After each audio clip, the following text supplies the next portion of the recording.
Punjabi culture ਦੇ ਵਿੱਚ ਮੈਂ ਇਹ ਸਮਝਦਾ ਕਿ ਅਸੀਂ ਨਾ ਵਾਲਦ ਸਾਹਿਬ ਐਜ਼ ਅ ਡਿਕਟੇਟਰ ਅਸੀਂ ਉਹਨਾਂ ਨੂੰ ਲੈਂਦੇ ਹਾਂ। ਸਾਡੀ ਸਾਰੀ ਜੀ ਸਾਰਾ ਟਾਈਮ ਜਿਹੜਾ ਉਹ ਮਾਂ ਨਾਲ ਗੁਜ਼ਰਦਾ ਹੈ ਅਤੇ ਮਾਂ ਜ਼ਿਆਦਾ ਐਕਸਪ੍ਰੈਸਿਵ ਵੀ ਹੁੰਦੀ ਹੈ ਔਰ ਸਾਨੂੰ ਲੱਗਦਾ ਹੈ ਕਿ ਮਾਂ ਜ਼ਿਆਦਾ ਪਿਆਰ ਕਰਦੀ ਹੈ।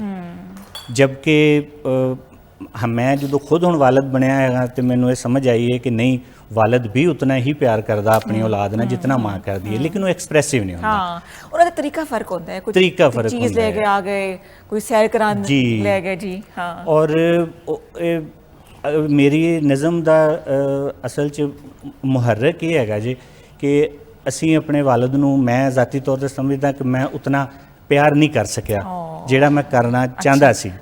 ਉਹਦੀ ਵਜ੍ਹਾ ਉਹ ਇੱਕ ਗੈਪ ਸੀ ਜਿਹੜਾ ਬਚਪਨ ਤੋਂ ਹੀ ਸਾਡੇ ਦਰਮਿਆਨ 'ਚ ਰਿਹਾ ਕਿ ਉਹ ਇੱਕ ਪੰਜਾਬ 'ਚ ਮਸ਼ਹੂਰ ਹੁੰਦਾ ਕਿ ਵਾਲਦ ਹਮੇਸ਼ਾ ਡਾਂਟਣ ਵਾਸਤੇ ਆਉਂਦੇ ਨੇ ਔਰ ਉਹਨਾਂ ਨੇ ਸਖਤੀ ਕਰਨੀ ਹੁੰਦੀ ਹੈ, ਅਤੇ ਉਹ ਇੱਕ ਗੈਪ ਜਿਹੜਾ ਬਚਪਨ 'ਚ ਰਿਹਾ ਉਹ ਉਹਨਾਂ ਦੀ ਡੈਥ ਤੱਕ ਰਿਹਾ।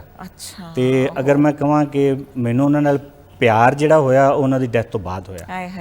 ਅੱਛਾ, ਇਹ ਮਸਲਾ ਸਾਡੇ 'ਚ ਬਹੁਤ ਬੰਦਿਆਂ ਦਾ ਹੈਗਾ ਜਿਹੜੀ ਭਾਈ ਸਾਹਿਬ ਗੱਲ ਕਰ ਰਹੇ ਨੇ, ਐਕਸਪ੍ਰੈਸ ਨਹੀਂ ਕਰਦੇ ਤੇ ਅਸੀਂ ਸਾਡੇ 'ਚ ਦਰਮਿਆਨ ਨਾ ਗੈਪ ਸ਼ੁਰੂ। ਮੈਂ ਸੇਮ ਕੰਡੀਸ਼ਨ ਹੈ, ਮੈਂ ਇਹ ਗੱਲ ਕਰਾਂ ਮੈਨੂੰ ਲੱਗਦਾ ਮੇਰੀ ਕਹਾਣੀ ਦੱਸ ਰਹੇ ਨੇ ਕਿਉਂਕਿ ਮੇਰੇ ਵਾਲਿਦ ਸਾਹਿਬ ਵੀ ਨਹੀਂ ਹੈ ਦੁਨੀਆ ਤੇ।